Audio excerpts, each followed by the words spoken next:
Bonjour à tous et bienvenue dans cette nouvelle vidéo de biologie. Cette vidéo est la 5e d'une série de vidéos destinées à tester vos compétences à exploiter des documents de biologie. Dans la précédente vidéo, nous nous étions intéressés au système endomembranaire de la cellule eucaryote en abordant notamment le réticulum endoplasmique granuleux, l'appareil de Golgi, les vésicules de sécrétion et les lysosomes. Pour décrire l'organisation fonctionnelle de ces éléments, nous nous étions appuyés sur ce schéma de gauche qui représente une cellule animale de nature épithéliale. Dans cette 5e vidéo, nous continuerons à exploiter ce même schéma afin d'aborder d'autres éléments présents dans le cytoplasme de cette cellule. Et nous nous intéresserons plus précisément aux éléments qui sont visibles ici, dans cette zone précise de la cellule, sur le schéma de gauche, et aux éléments qui apparaissent en couleur verte sur la photographie de droite. Cette vidéo est structurée en deux grandes parties. Dans une première partie, je vous poserai deux questions numérotées, questions 15 et 16, et vous pourrez repérer alors en haut à gauche de votre écran l'icône suivante qui vous signale qu'il vous faut prendre le temps d'observer le document proposé et surtout de réfléchir et de tenter de mobiliser vos connaissances. Interrompez la lecture de la vidéo pour chacune des deux questions posées afin d'avoir le temps de formuler en quelques lignes les réponses à ces questions. Dans la seconde partie de cette vidéo, je vous présenterai les réponses aux deux questions posées. L'icône suivante, qui apparaît ici en bas à droite de votre écran, vous signalera alors que vous êtes en train de visualiser la partie correction de cette vidéo. Cette seconde partie sera aussi l'occasion de rafraîchir vos connaissances sur les thèmes abordés par les questions posées. Et je voudrais également vous rappeler que le corrigé que je vous propose dans cette seconde partie ne sera réellement profitable dans votre apprentissage que si vous avez fait l'effort préalable de réfléchir vraiment aux questions posées. Démarrons la première partie de cette vidéo dans laquelle vous allez découvrir l'intitulé des questions 15 et 16. Et voici les deux schémas sur lesquels nous avions déjà travaillé dans les deux précédentes vidéos et sur lesquels nous allons poursuivre notre travail dans cette vidéo. Votre travail débute avec la question numéro 15, dans laquelle je vous demande de présenter la nature et les rôles de l'élément 15, mais aussi de la structure cellulaire qui contient cet élément 15. Donc, dans un premier temps, il faudra que vous identifiez cet élément 15 qui est représenté ici ou ici, ce qui vous permettra, dans un second temps, de donner un nom à la structure cellulaire qui contient cet élément 15, donc de donner un nom à cette structure cellulaire visible dans cette partie de la cellule. Puis, dans un troisième temps, vous exposerez les rôles de cet élément 15 et de la structure cellulaire précise qui contient cet élément 15. Pour mieux visualiser cet élément 15 que je vous demande d'identifier, je vous propose de regarder cet agrandissement de la partie centrale du schéma précédent. La zone de la cellule où se trouve l'élément 15 a fait l'objet d'une électronographie et cette électronographie est présentée ici en haut à droite. L'observation de cette électronographie doit compléter l'observation du schéma de gauche afin de vous permettre d'identifier au mieux cet élément 15. Un dessin d'interprétation qui a été réalisé à partir de l'électronographie est présenté aussi en bas à droite de votre écran. Je vous rappelle que lorsque vous aurez donné un nom à cet élément 15 et à la structure cellulaire qui contient cet élément 15, vous devrez exposer aussi leur fonction. Faites une pause ici, dans la lecture de la vidéo, afin de prendre le temps de bien réfléchir à cette 15e question et d'écrire quelques lignes que vous confronterez ensuite aux réponses que je vous donnerai dans la seconde partie de cette vidéo. Voici maintenant la 16e question à laquelle je vous demande de répondre. Dans cette question, je vous demande de préciser la nature et les rôles des éléments 16. Voilà ici un de ces éléments 16 et vous noterez que la cellule contient plusieurs de ces éléments 16. Observez bien la position de ces éléments 16 par rapport à l'élément 15 identifié précédemment. Voici à gauche un agrandissement de la partie centrale du schéma précédent afin de voir au mieux ces éléments 16. Et vous pouvez également observer en haut à droite une représentation en couleur de cette cellule. Les éléments 16 sont représentés en jaune sur ce dessin en couleur. Notons sur le dessin de droite la présence de deux autres types d'éléments qui sont comparables aux éléments 16 et qui figurent pour les uns en bleu-vert et pour les autres en mauve. Le diamètre de ces trois types d'éléments est mentionné ici à droite. Sur la photographie présentée en bas à gauche, les éléments 16 apparaissent en vert. Quand vous aurez identifié ces éléments 16, vous les comparerez aux deux autres types d'éléments qui apparaissent sur le dessin en couleur. Puis vous présenterez les fonctions de ces éléments 16 en développant certains exemples de votre choix où ces éléments 16 jouent un rôle important. Interrompez ici la lecture de cette vidéo afin de prendre le temps de répondre précisément à cette 16e question. Nous allons passer maintenant à la seconde partie de cette vidéo consacrée à la correction des questions 15 et 16. Ne poursuivez la lecture de la vidéo que lorsque vous aurez réfléchi suffisamment aux deux questions posées et que vos réponses écrites vous sembleront complètes et satisfaisantes. Avec la question 15, je vous demandais de présenter la nature et les rôles de l'élément 15 et de la structure qui contient cet élément 15. Sur ces schémas, le noyau de cette cellule eucaryote est visible ici ou ici, et on pouvait noter que cet élément 15 est situé dans le cytoplasme à proximité du noyau. On peut remarquer aussi sur ces schémas que l'élément 15 a la forme d'un petit cylindre creux et que tout autour de lui irradie des éléments fibreux. Cet élément 15 est un centriole et en donnant ce terme, vous répondiez correctement à la première partie de cette 15e question. L'observation en microscopie électronique à transmission de la zone de la cellule contenant ce centriole montre qu'il existe en fait dans cette zone non pas un centriole, comme on l'avait repéré au départ sur le schéma, mais qu'il existe en fait deux centrioles. Ces deux centrioles ont la même organisation ultrastructurale et on peut voir sur le schéma en bas à droite que ces deux centrioles sont disposés perpendiculairement l'un par rapport à l'autre. C'est la raison pour laquelle sur une même coupe, l'un des deux centrioles pourra être vu en section transversale, alors que l'autre centriole sera vu en section longitudinale.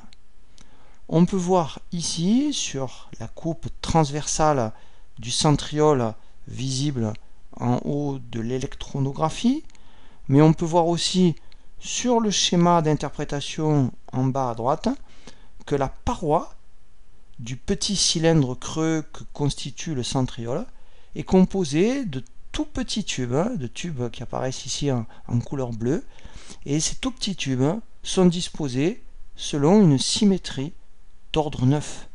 On voit très bien sur ce schéma que la paroi de chaque centriole est constituée en fait par 9 triplés de ces petits tubes dont on peut observer pour chacun la section transversale sur le centriole visible dans la partie haute de l'électronographie.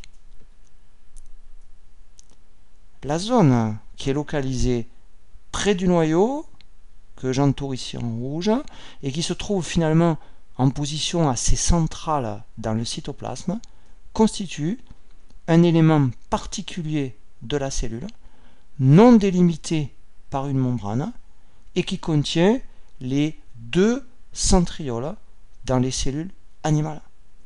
Cette zone, peu apparente dans la cellule, est appelée le centrosome, et c'est ce terme que vous deviez donner comme deuxième élément de réponse à cette 15e question. Il ne faut pas confondre 3 termes, les termes de centrosome, de centriole et de diplosome. Le centrosome, qu'on appelle aussi le centre cellulaire, est un élément qui est généralement positionné près du noyau, qui occupe une position plus ou moins centrale à l'intérieur du cytoplasme, d'où son nom de centrosome qui signifie le corps central. Et dans les cellules animales, comme c'est le cas ici, le centrosome est constitué en son centre par 2 centrioles qui sont représentés ici en bleu clair et qui sont, nous l'avons vu, 2 petits cylindres creux disposés à angle droit, l'un par rapport à l'autre. Dans le centrosome, les 2 centrioles sont entourés par une matrice dense de nature protéique qui est représentée ici sous la forme de ce nuage bleuté. La paire de centrioles du centrosome des cellules animales est aussi appelée le diplosome, ce qui signifie le corps double. Le diplosome constitue donc la partie centrale du centrosome des cellules animales, et ce diplosome est entouré par du matériel protéique péricentriolaire. Voici à gauche la représentation d'une cellule animale avec son noyau qui est représenté ici. Dans cette cellule, le centrosome est constitué par une paire de centrioles qui est représentée ici en jaune, et cette paire de centrioles est appelée aussi, nous venons de le voir, le diplosome.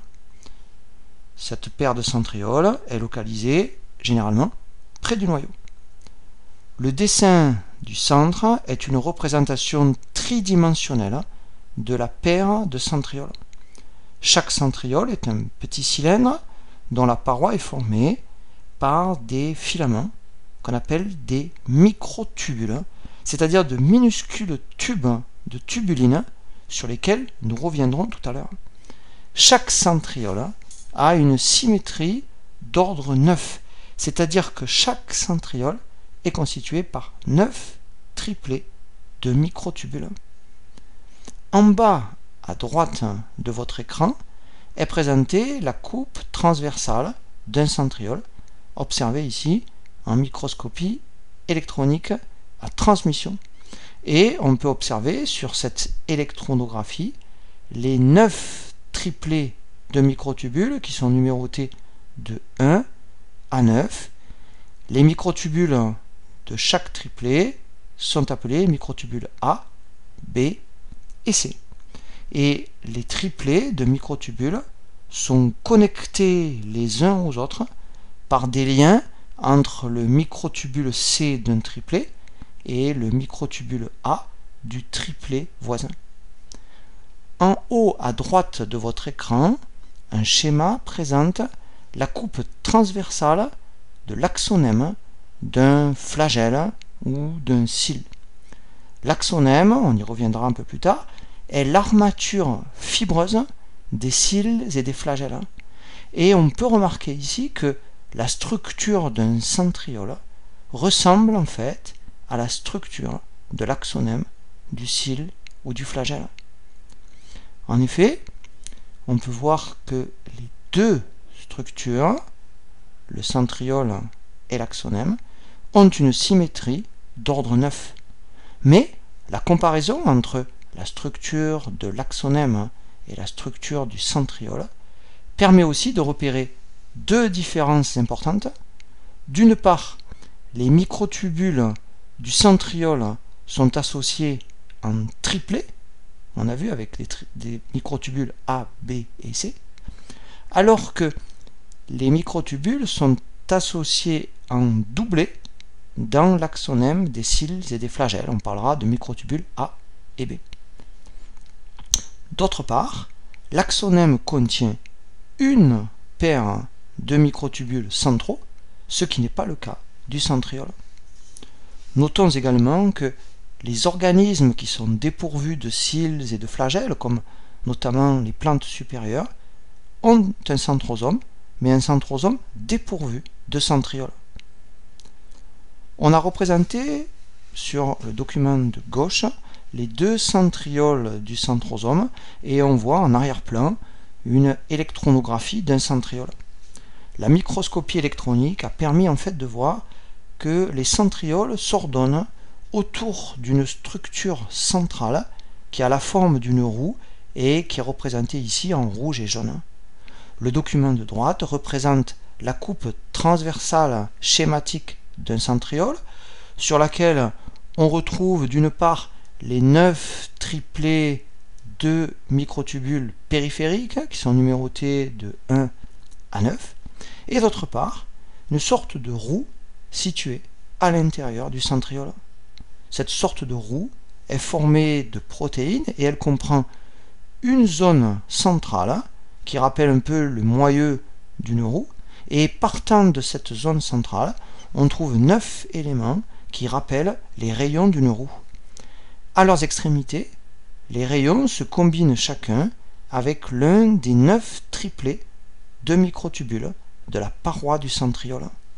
Cette sorte de roue centrale présente donc, exactement comme la paroi microtubulaire du centriole, une symétrie d'ordre 9. Cette sorte de roue protéique centrale va jouer un rôle déterminant dans le processus de formation du centriole. Le centrosome de la cellule animale est une structure d'où irradient les microtubules qui sont représentés ici en noir.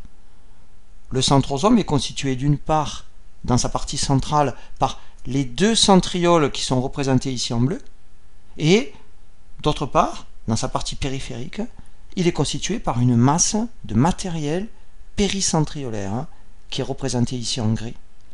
Ce matériel de nature protéique qui entoure la paire de centrioles a deux fonctions.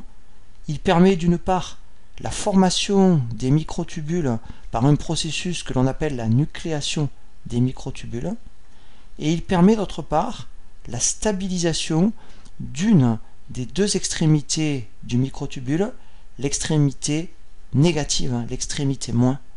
Cette extrémité moins du microtubule est l'extrémité à croissance lente et c'est donc l'extrémité qui est enfouie dans ce matériel péricentriolaire. Par contre, l'extrémité plus des microtubules, qui est leur extrémité à croissance rapide, est située à l'extérieur du centrosome. Et nous reviendrons un peu plus tard dans cette vidéo sur la polarité des microtubules. Le centrosome constitue donc le COMT, c'est-à-dire le centre organisateur des microtubules. Et c'est à partir de ce centre que vont irradier les microtubules, lesquels vont s'étendre du centrosome unique vers l'ensemble du cytoplasme. Le centrosome joue donc un rôle important dans l'organisation du cytosquelette microtubulaire, sur lequel nous reviendrons dans la question suivante. De plus, au cours du cycle cellulaire, le centrosome des cellules animales va subir un cycle qui est présenté sur ce document. Rappelons que le cycle cellulaire présente deux grandes périodes. Une longue interphase qui prépare la cellule à la division, puis une courte phase M au cours de laquelle la cellule subit la mitose, puis se divise en deux cellules filles identiques à la cellule mère de départ. L'interphase est elle-même subdivisée en trois phases distinctes, la phase G1, puis la phase S au cours de laquelle l'ADN est répliqué, puis la phase G2. Au début de la phase G1, le centrosome est formé de deux centrioles et il est situé près du noyau. À la fin de la phase G1, les deux centrioles du centrosome se détachent l'un de l'autre. La duplication du centrosome va se produire au cours de la phase S et elle est achevée lors de la phase G2. Les deux centrosomes formés vont se séparer ensuite l'un de l'autre au cours de la phase G2, puis le cycle du centrosome se poursuit pendant la phase M. En début de phase M, les deux centrosomes vont générer les microtubules du fuseau de division tout en s'éloignant l'un de l'autre pour aller occuper chacun un pôle de la cellule. Le fuseau mitotique, qui est représenté ici en vert, va permettre ensuite la séparation des chromatides sœurs qui sont représentées ici en jaune. Puis, à la fin de la phase M, chaque cellule fille va hériter d'un centrosome dont l'activité va permettre la reformation de microtubules dans leur disposition interphasique. Notons que dans les cellules végétales, les microtubules, et en particulier les microtubules du fuseau mitotique, vont s'organiser de la même manière que dans les cellules animales, mais à partir d'un centre organisateur des microtubules qui est dépourvu de centrioles et qui est morphologiquement moins bien défini que le centrosome des cellules animales. Ce schéma présente l'organisation des microtubules d'un cile ou d'un flagelle. Les cils et les flagelles sont des expansions cytoplasmiques, généralement stables, présentes à la surface de certaines cellules. Et les cils et les flagelles sont limités par une extension de la membrane plasmique. Les cils sont en général plus courts que les flagelles. Les cils vont, par exemple, assurer l'effet nettoyant de l'épithélium cilié des voies respiratoires en évacuant vers l'extérieur le mucus et les particules inhalées. Le flagelle du spermatozoïde est, quant à lui, responsable de la mobilité de cette cellule. L'axe cytosquelettique des cils et des flagelles, axe qu'on appelle axonème, et dont je vous ai parlé il y a un instant, est constitué, nous l'avons vu, par 9 paires de microtubules périphériques, qui sont représentés ici, et par une paire de microtubules centraux. Une structure qu'on appelle le corpuscule basal, et qui est représenté ici en gris, va enraciner fermement le cil ou le flagelle à la surface de la cellule.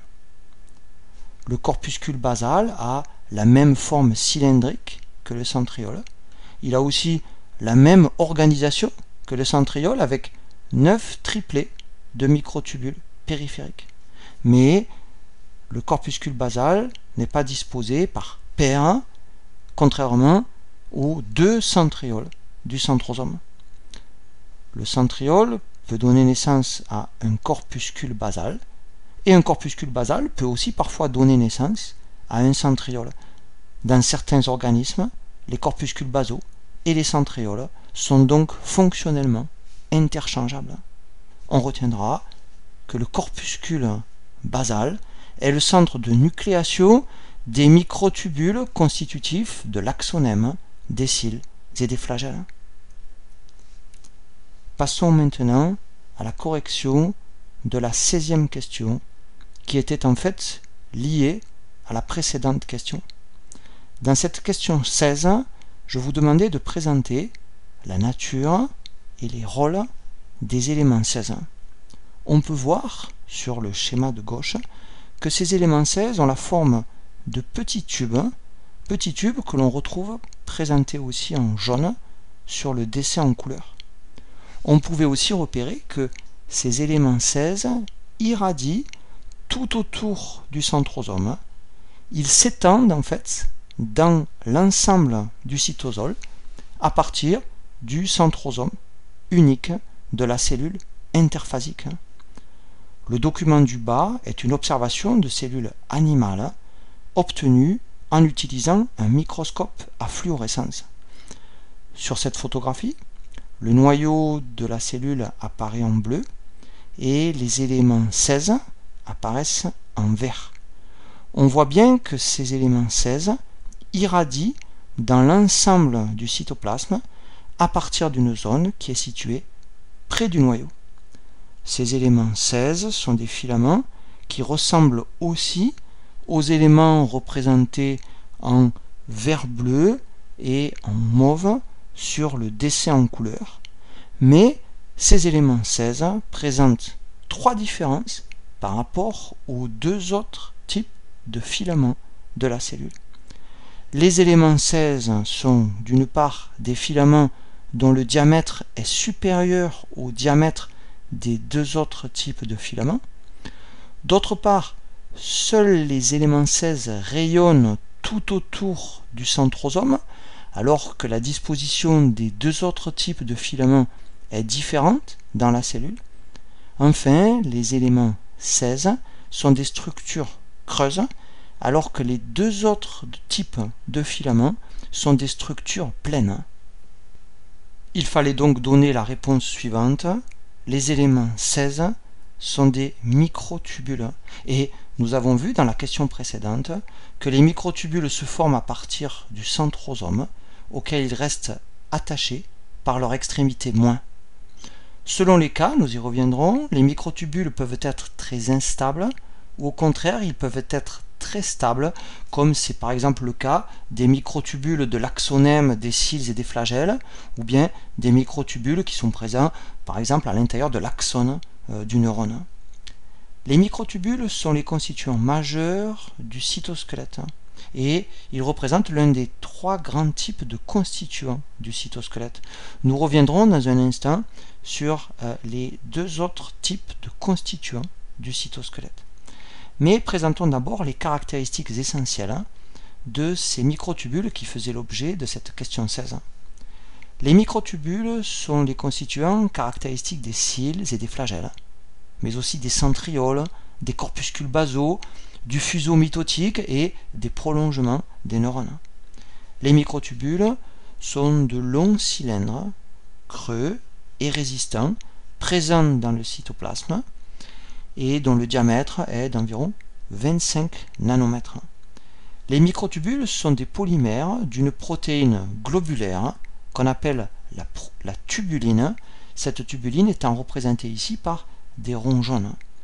Nous avons vu que l'extrémité moins des microtubules était ancrée au centrosome, ce qui stabilise cette extrémité, mais les microtubules vont pouvoir s'allonger ou au contraire se raccourcir à leur extrémité plus en fonction de la concentration en tubuline libre et sous le contrôle de diverses protéines qui sont associées aux microtubules et qui vont déterminer ainsi la vitesse de croissance du microtubule ou au contraire la stabilité du microtubule. Ce schéma présente l'organisation structurale d'un microtubule et on peut repérer ici l'ancrage de ce microtubule au COMT, c'est-à-dire au centre organisateur des microtubules, c'est-à-dire au centrosome. La paroi d'un microtubule est constituée par 13 protofilaments, dont un est représenté ici dans la partie gauche du schéma. Chaque protofilament est formé par une succession d'hétérodimères, d'unités globulaires, de tubulines alpha et de tubulines bêta. La tubuline alpha est représentée par les petits ronds verts, la tubuline bêta par les petits ronds jaunes. Et au sein d'un dimère, la tubuline alpha et la tubuline bêta sont liées par des liaisons non covalentes. les microtubules vont se former par polymérisation de dimères de tubuline selon un processus qui va consommer de l'énergie, qui consomme en fait un nucléotide énergétique qui est le GTP, la tubuline pouvant fixer et hydrolyser ce GTP. Comme les dimères de tubuline sont polarisés et qu'ils sont orientés de façon également polarisée le long de chaque protofilament, une extrémité des microtubules ne va présenter que des tubulines bêta, et cette extrémité est alors appelée l'extrémité plus.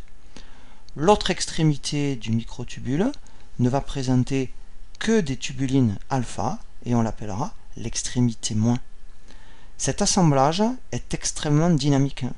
Les deux extrémités des microtubules polymérisent et dépolymérisent en permanence. Nous avons signalé que l'état des extrémités varie par exemple selon la concentration locale en tubuline. In vitro, l'extrémité plus est celle qui se polymérise le plus vite, alors que l'extrémité moins est celle qui se dépolymérise le plus vite. Ainsi, à l'état d'équilibre in vitro, un microtubule est soumis à un processus qu'on appelle le processus de tapis roulant, pendant lequel sa longueur reste constante, alors que le nombre de dimères de tubuline gagné à une extrémité sera identique à celui de dimères perdu à l'autre extrémité. Et si l'une des extrémités est biochimiquement modifiée, ce processus est altéré, tout comme la dynamique du microtubule. In vivo comme in vitro, on peut observer des effondrements rapides ou au contraire une stabilisation des microtubules. Les microtubules s'organisent à partir de la matrice protéique du centrosome. La tubuline gamma du centre organisateur des microtubules est une protéine apparentée aux tubulines alpha et bêta, et elle est représentée ici par des petits ronds bleus. Cette tubuline gamma fait partie d'un complexe multiprotéique en forme d'anneau ouvert. Et les complexes multiprotéiques de tubuline gamma du COMT sont essentiels à la formation et à la dynamique du réseau de microtubules de la cellule eucaryote. Nous venons de décrire les microtubules qui sont donc des polymères de tubuline et nous reviendrons dans un instant sur leur fonction. Mais le cytosquelette des cellules eucaryotes comprend aussi deux autres types de filaments composés, comme les microtubules, par un assemblage de sous-unités protéiques plus petites. Et nous allons aborder maintenant ces deux autres types de filaments en les comparant aux microtubules. Premier type de filaments autres que les microtubules, ce sont les microfilaments. Ces microfilaments sont représentés en bleu-vert sur le dessin de gauche et ils apparaissent en rouge sur la photographie de droite qui a été obtenue avec un microscope à fluorescence. Les microfilaments sont les filaments du cytosquelette qui ont le plus petit diamètre, d'où leur nom de microfilaments. Le diamètre des microfilaments est d'environ 7 nanomètres contre 25 nanomètres pour le diamètre des microtubules. Bien que ces microfilaments soient présents dans l'ensemble du cytoplasme de la cellule eucaryote, on peut voir à la fois sur ce dessin et sur la photographie que les microfilaments sont surtout concentrés dans le cortex de la cellule, c'est-à-dire dans le cytoplasme situé juste en dessous de la membrane plasmique. Comme on peut le voir sur le dessin de gauche, les microfilaments forment aussi l'axe des microvillosités que portent certaines cellules, telles que les cellules absorbantes de l'intestin grêle. Et ces microfilaments vont assurer ainsi la rigidité des microvillosités. Les microfilaments sont des polymères d'une protéine globulaire qui est représentée ici par des petits ronds bleus qu'on appelle l'actine, l'actine globulaire. Les microfilaments sont donc des polymères d'une protéine globulaire appelée l'actine, exactement comme les microtubules sont des polymères d'une protéine globulaire qui est la tubuline. Les microfilaments sont donc aussi appelés des filaments d'actine. On dit aussi qu'ils constituent de l'actine filamenteuse. La polymérisation de l'actine nécessite aussi de l'énergie. Elle nécessite l'hydrolyse ici de l'ATP, l'actine globulaire fixant et hydrolysant l'ATP. Ces microfilaments d'actine sont en fait constitués par une double hélice de monomères d'actine globulaire, monomères tous orientés dans le même sens, si bien que, comme les microtubules, ces microfilaments sont polarisés avec une extrémité plus, où sont préférentiellement ajoutés les monomères d'actine, et une extrémité moins, où les monomères d'actine sont au contraire enlevés. Et on va retrouver ici le processus de tapis roulant que j'avais évoqué précédemment pour les microtubules. Ce processus de tapis roulant va permettre aux microfilaments d'actine d'intervenir dans la réalisation de certains mouvements à l'échelle cellulaire. Notons également que la viscosité du cytoplasme peut varier entre un état quasi liquide et un état semi-solide. Et ces transitions d'état résultent d'une alternance entre l'assemblage et le désassemblage du réseau d'actine. Des protéines de liaison à l'actine vont contrôler aussi la polymérisation des microfilaments et l'organisation de ces microfilaments en réseau tridimensionnel. Notons que les microfilaments d'actine sont impliqués par interaction avec des protéines de type myosine dans différents mouvements intracellulaires ou cellulaires, tels que par exemple la contraction musculaire. La myosine est une protéine motrice à activité ATPase et nous verrons dans un instant qu'on retrouve la participation de protéines motrices au mouvement mettant en jeu les microtubules. Il existe, après les microtubules et les microfilaments d'actine, un troisième type de filament protéique constitutif du cytosquelette des cellules eucaryotes. Ces filaments, représentés en violet sur le dessin de gauche, sont appelés des filaments intermédiaires car leur diamètre, d'environ 10 nanomètres, est intermédiaire entre le petit diamètre des filaments d'actine et le gros diamètre des microtubules. Les filaments intermédiaires sont constitués aussi par l'assemblage de protéines, mais la nature de ces protéines va varier selon les tissus. Ainsi, les filaments intermédiaires des cellules épithéliales sont formés par la cytokératine. En raison de leur structure stable, les filaments intermédiaires assurent un rôle mécanique permettant à la cellule de résister aux fortes tensions mécaniques. Et nous avons vu dans la troisième vidéo de cette série que les filaments intermédiaires pouvaient aussi être fixés à la plaque dense cytoplasmique des desmosomes. Notons aussi qu'un type de filament intermédiaire forme juste au-dessous de la membrane nucléaire interne un réseau qu'on appelle la lamina nucléaire, réseau sur lequel nous reviendrons dans la prochaine vidéo. Dans cette question 16, on vous demandait non seulement d'identifier les éléments 16, c'est-à-dire les microtubules, mais aussi de présenter les rôles de ces éléments dans la cellule. On pouvait tout d'abord évoquer le rôle architectural des microtubules.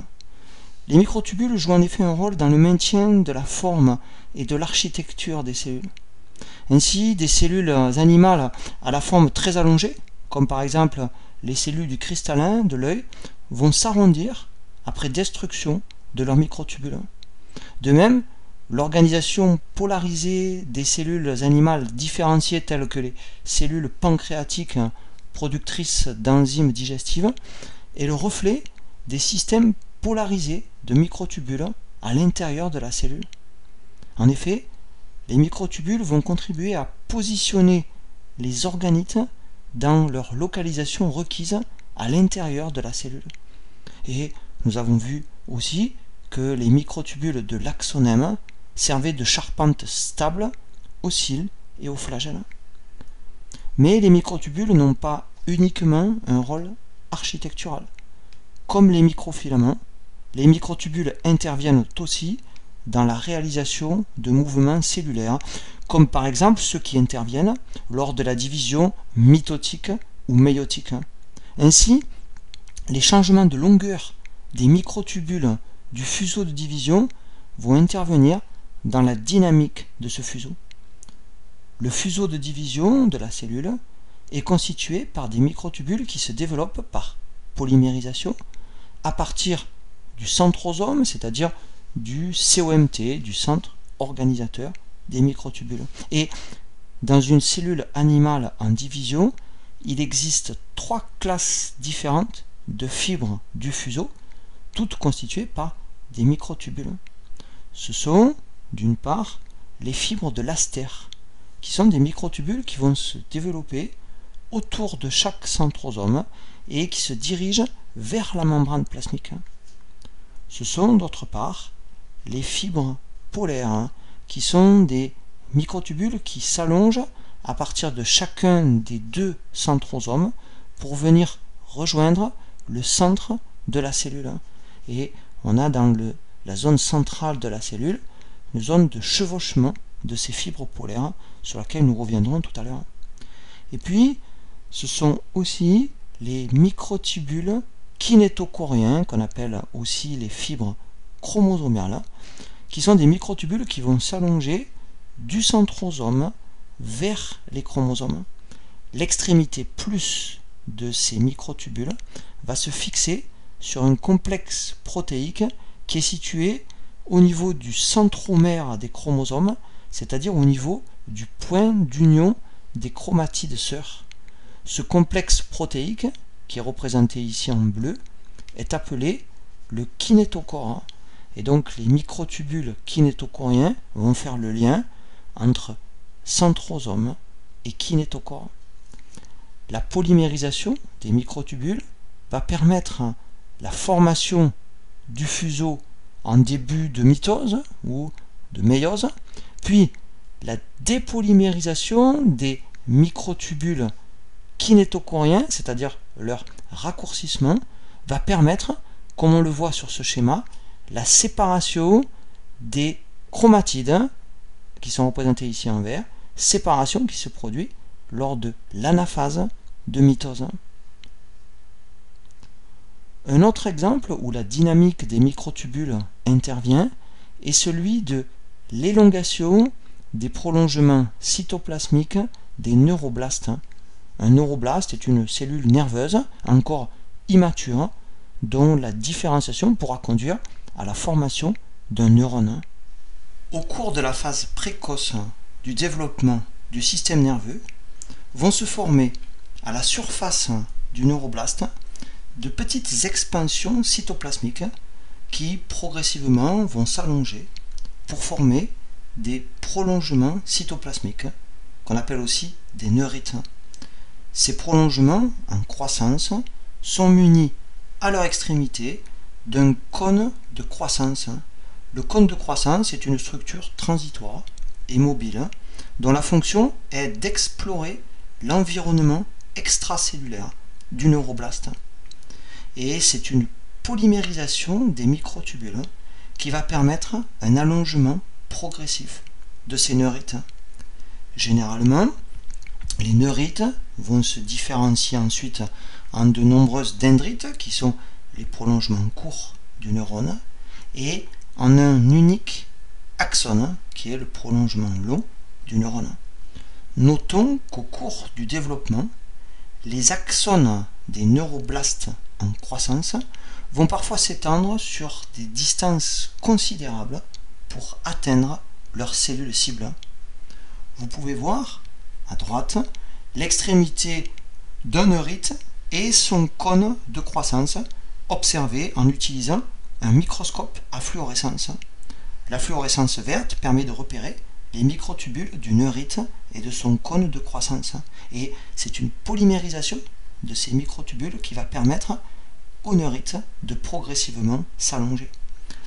La fluorescence rouge permet de repérer à l'intérieur du cône de croissance les microfilaments d'actine dont la dynamique joue un rôle important dans les mouvements du cône de croissance.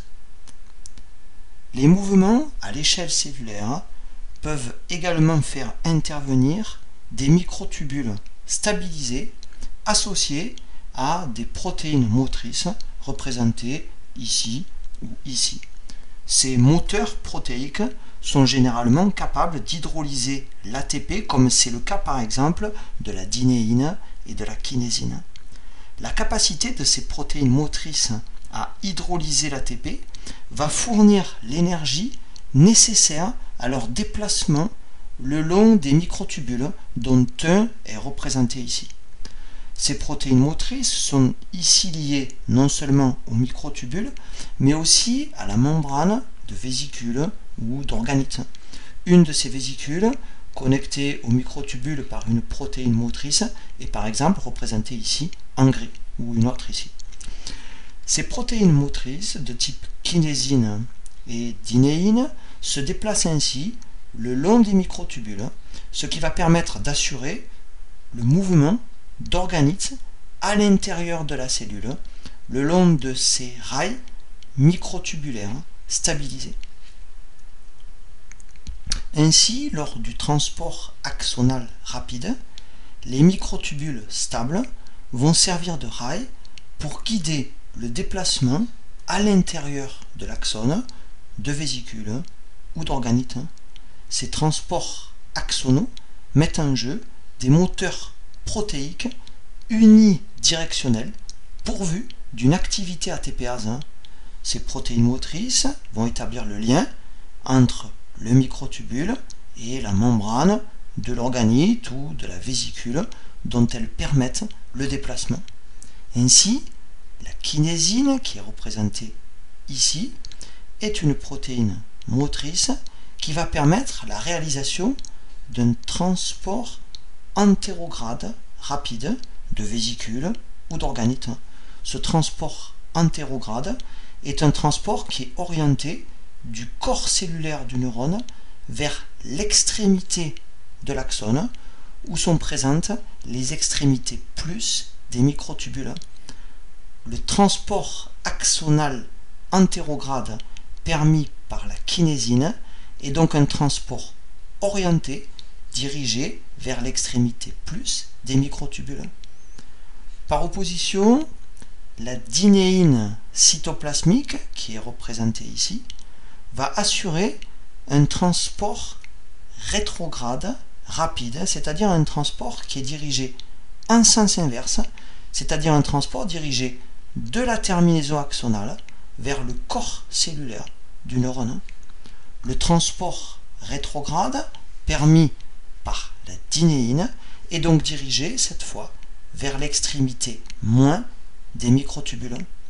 Ces moteurs moléculaires que sont la kinésine et la dinéine lisent donc en quelque sorte la polarité des microtubules et permettent ainsi la réalisation de transports unidirectionnels précisément orientés. Un mécanisme comparable et mettant en jeu une dinéine ciliaire est impliqué dans le mouvement des cils et des flagelles. Rappelons que l'axonème est l'axe cytosquelettique qui parcourt l'ensemble du cil ou du flagelle et que cet axe est entouré par la membrane plasmique qui est visible ici. On retrouve ici, sur cette coupe transversale de l'axonème, les différents constituants caractéristiques de l'axonème avec ses 9 doublés de microtubules périphériques et son doublet de microtubules centraux. Les doublés périphériques sont constitués chacun par un microtubule complet, qu'on appelle le microtubule A, et par un microtubule incomplet, qu'on appelle le microtubule B. Les microtubules A de chaque doublet périphérique portent des expansions latérales constituées de dinéine. Les bras de dinéine, représentés ici en bleu, sont dirigés du microtubule A qui les porte vers le microtubule B du doublet périphérique voisin.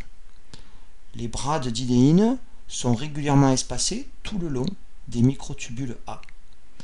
Des liens élastiques, représentés ici en mauve, sont constitués par une autre protéine, la nexine, et ces liens assurent la cohésion des doublets périphériques entre eux. Des ponts radiaires, qui sont représentés ici en bleu turquoise, relient chaque doublet périphérique à la gaine centrale entourant l'unique doublet de microtubules centraux. Les bras de dinéine portés par un microtubule A vont se fixer transitoirement sur le microtubule B du doublet périphérique voisin. C'est un mécanisme qui consomme l'énergie issue de l'hydrolyse de l'ATP par la dinéine. Et grâce au pont radiaire et à la nexine, le mouvement de glissement entre les doublets de microtubules périphériques qui est permis par la dinéine est converti en mouvement de flexion du cil ou du flagelle. Des moteurs protéiques liés aux microtubules, tels que ceux que nous venons d'évoquer avec le transport axonal ou le mouvement des cils et des flagelles, interviennent aussi lors du processus de division cellulaire. Ainsi, des moteurs moléculaires interviennent par exemple dans l'assemblage du fuseau de division. De même, des moteurs moléculaires de type kinésine, qui sont représentés en rouge sur ce schéma, interviennent dans le glissement des microtubules de polarité opposée dans la zone de chevauchement des deux demi-fuseaux de division, ce qui va permettre d'éloigner les deux pôles du fuseau au moment de l'anaphase. Cette 5e vidéo d'exploitation de documents de biologie arrive à son terme et j'espère qu'elle vous aura aidé à réinvestir vos connaissances sur le cytosquelette de la cellule eucaryote. Le cytosquelette joue dans sa globalité un rôle de charpente intracellulaire, mais nous avons vu qu'il est aussi nécessaire à la réalisation de mouvements à l'échelle cellulaire. Dans la prochaine vidéo, nous poursuivrons l'exploitation de ce même schéma de cellules en abordant la structure et la fonction d'autres éléments présents dans le cytoplasme de la cellule eucaryote. Je vous remercie de votre attention et je vous donne rendez-vous dans la prochaine vidéo afin de continuer à explorer ensemble l'organisation fonctionnelle de la cellule eucaryote.